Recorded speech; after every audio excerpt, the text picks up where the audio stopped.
নমস্কার বন্ধুরা, SB academic সেন্টারের প্রত্যেকটা ছাত্রছাত্রীকে স্বাগত। দেখতে পাচ্ছ আজকে আমি দশম শ্রেণীর ভূগোল সলভ করেছি ছায়া প্রকাশনী। খুবই গুরুত্বপূর্ণ বই, দুলাল দাস, চন্দ্র সুরভি দাস, এই বইটা আজকে আমি সলভ করেছি। খুবই গুরুত্বপূর্ণ বই, ছায়া প্রকাশনীর বই। তো দেখো আজকে আমি প্রথম অধ্যায় সলভ করেছি বহির্জাত প্রক্রিয়া ও তাদের দ্বারা সৃষ্ট ভূমিরূপ। তো দেখো এই অধ্যায় থেকে যে প্রশ্নগুলো আছে সেই প্রশ্নগুলো খুব সুন্দর করে তোমাদের সামনে আমি তুলে ধরছি, ঠিক আছে? দেখো প্রশ্নগুলো দেখে নাও।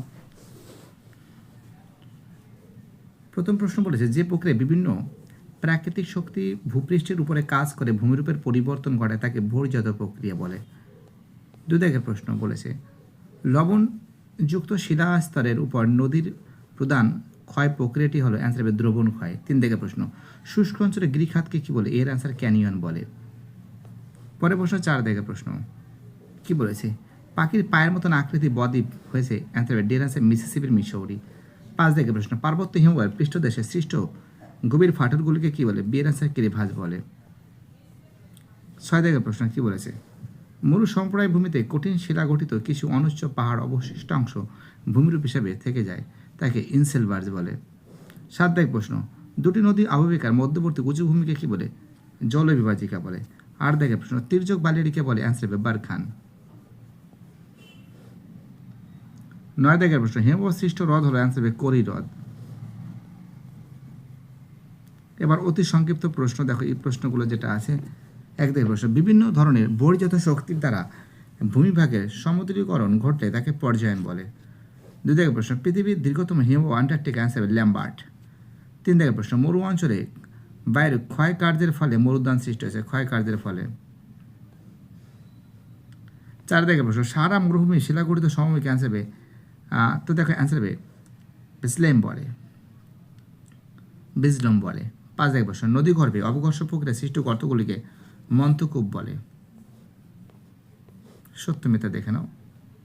প্রথমে একেরটা মিথ্যা, দুই একটা সত্য, তিনেরটা সত্য, চারেরটা সত্য, পাঁচেরটা মিথ্যা। বাম স্তম্ভ ডান স্তম্ভ দেখে নাও। এটা হবে পিরামিড শৃঙ্গ হবে, অ্যান্সার হবে ম্যাটারহর্ন। সিয়াচেন হবে আমাদের ভারতের বৃহত্তম হিমবাহ। নোনাটাক্স হবে বরফ মুক্ত পর্বত শিখর। ঝুলন্ত পতাকা হবে জলপ্রপাত। দেখো এই যে প্রশ্নগুলো আছে, যে উচ্চভূমি, এক সেকেন্ড, যে উচ্চভূমি, পরের প্রশ্ন, যে উচ্চভূমি দুটি নদী ব্যবস্থাকে পৃথক করেছে তাকে জলবিভাজিকা বলে।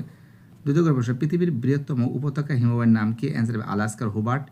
তিন দাগের প্রশ্ন, নদী বাঁকের কোন দিকে ক্ষয় বেশি হয়? অ্যান্সার হবে অবতল বেশি, অবতল দিকে। চার দিকের প্রশ্ন, বায়ুপ্রবাহের সমান্তরালে সৃষ্ট বালিয়াড়ির নাম কি? অ্যান্সার হবে শিব বালিয়াড়ি। এবার দেখো এই প্রশ্নগুলো, প্রথমে যে প্রশ্ন আছে এটা 1 নম্বর পেজে, তারপর একটা প্রশ্ন 5 নম্বরে, তারপর একটা 3 নম্বর পেজে আছে, তারপর একটা 10 নম্বর পেজে আছে, তারপর একটা 17 নম্বর পেজে আছে। তো দেখো এটা আমাদের 8 নম্বর পেজে, এটা 3 নম্বর, এবং এটা 14 নম্বর পেজে। এটা 4 থেকে 5 নম্বর পেজে আছে, এটা 5 থেকে 7 নম্বর পেজে আছে, এটা 11 নম্বর পেজে আছে। 4 দিকের প্রশ্ন 16 নম্বর পেজে আছে, 5 দিকের প্রশ্ন 17 নম্বর পেজে আছে, 6 দিকের প্রশ্ন 18 থেকে 19 নম্বর পেজে আছে। ভিডিওটি দেখার জন্য সবাইকে অসংখ্য ধন্যবাদ জানাই। সুস্থ থাকো, ভালো থাকো, চ্যানেলের সঙ্গে যুক্ত থাকো, এটাই আমার একান্ত অনুরোধ তোমাদের কাছে। বাইরেটা সবাই ভালো থাকবে।